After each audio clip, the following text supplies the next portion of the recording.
그 다음에 이제 기본적인 움직임에 대해서 움직임 손상에 어떤 것들이 있는지 조금 몇 가지만 보도록 할게요.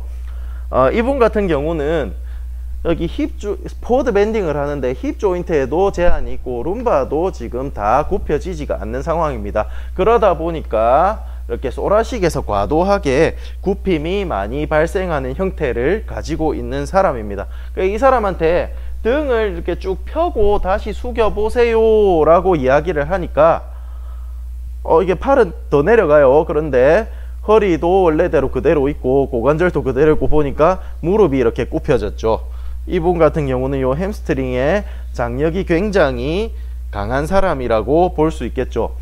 그러니까 이 햄스트링 장력 때문에 여기도 제한이 생기고 요 추에도 가동성이 없고 그러다 보니까 흉추의 카이포시스가 과도하게 이렇게 생기고 있었던 겁니다. 이런 분 같은 경우는 이제 흉추는 익스텐션 시켜주고 룸바의 이제 플렉션을 조금 증진시켜주는 치료를 하면 좋아질 수가 있겠죠. 이거 이제 익스텐션인데요. 익스텐션에 이제 이쪽은 이제 왼쪽입니까? 이쪽 그림은 정상적인 형태의 익스텐션을 나타내고 있습니다.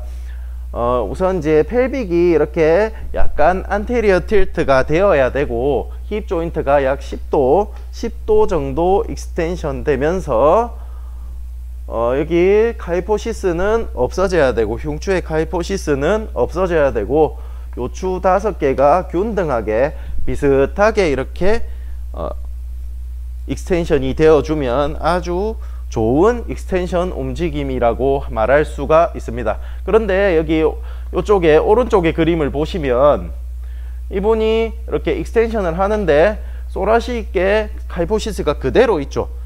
그러다 보니까 여기 룸바에서 많은 움직임이 집중적으로 발생을 하게 됩니다. 이분은 여기에 많은 문제를 발생할 소지를 항상 가지고 있게 되겠죠. 이제 물론 이렇게 막 뒤로 이렇게 젖히는 활동이 그렇게 많진 않지만 우리가 이렇게 굽혔다가 숙였다가 할 때도 익스텐션이 발생하기 때문에 이런 분은 아주 위험하다라고 이야기를 할 수가 있습니다. 그 다음 마지막으로 이제 위에 제목이 잘못됐네요. 포워드 밴딩이 아니고 사이드 밴딩입니다. 사이드 밴딩에 대해서 보도록 하겠습니다. 우선 이제 위에 그림과 밑에 그림 보면 이제 레프트 사이드 밴딩 맞죠? 레프트 사이드 밴딩을 할 때 라이트 사이드 밴딩을 할 때 이렇게 보시게 되면 이쪽 그림이 가동성이 훨씬 더 크죠. 이쪽은 가동성이 제한되고 그러면 이 사람을 이쪽에 라이트 사이드 밴딩을 증가시키는 치료를 하면 될까요? 물론 예, 그렇게 생각을 할 수도 있겠죠. 하지만 자세히 보시면 아까도 말씀드렸듯이 반복적으로 나옵니다. 이렇게 쏘라식과 상위 요추에서는 움직임이 없다가 여기 끝에서 탁 이렇게 꺾여지는 이런 형태의 움직임을 가지고 있습니다. 심지어 가동성도 더 크죠.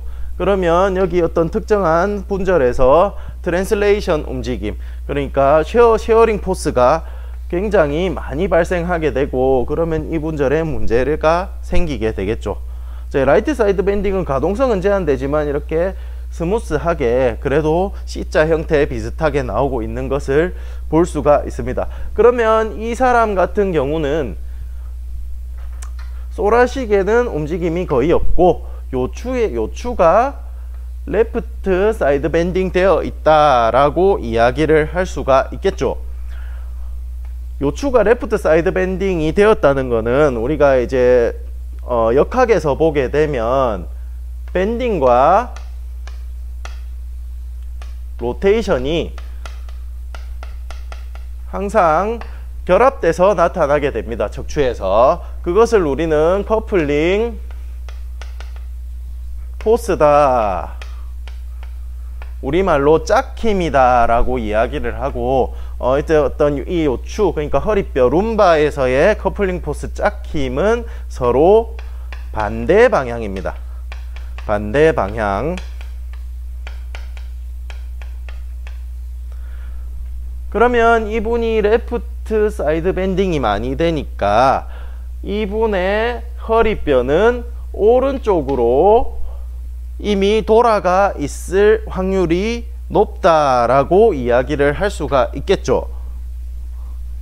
밴딩과 로테이션이 반대 방향으로 나타나기 때문에 룸바가 레프트 사이드 밴딩 되어 있기 때문에 로테이션은 오른쪽으로 되어 있다라고 이야기를 할 수가 있습니다. 그래서 이번에 로테이션 ROM 테스트를 해보니까 이렇게 오른쪽으로 훨씬 더 큰 가동성을 가지는 이런 결과가 나왔습니다. 이분을 이제 여기 그림에서는 조금 표현이 안 되는데 제가 현장 강의할 때 한번 소개를 해드렸는데, 여기 허리를 이렇게 못 돌아가게 딱 막아주면 요 위에서 로테이션이 거의 발생하지 않아요. 왜냐하면 여기서만 계속 움직여 왔기 때문에. 그러면 이분이 이쪽에 허리가 아프다라고 했을 때 이 허리에다가 여러 가지 뭐 모빌리제이션도 하고 안정화 운동도 하고 뭐 기타 등등 뭐 이런 치료를 하는 것도 좋겠지만, 그 부위에 앞서서 여기에 움직임을 먼저 만들어 주는 것이 아주 중요하다라고 하는 겁니다. 그렇게 했을 때 아주 좋은 결과를 볼 수 있기 때문입니다.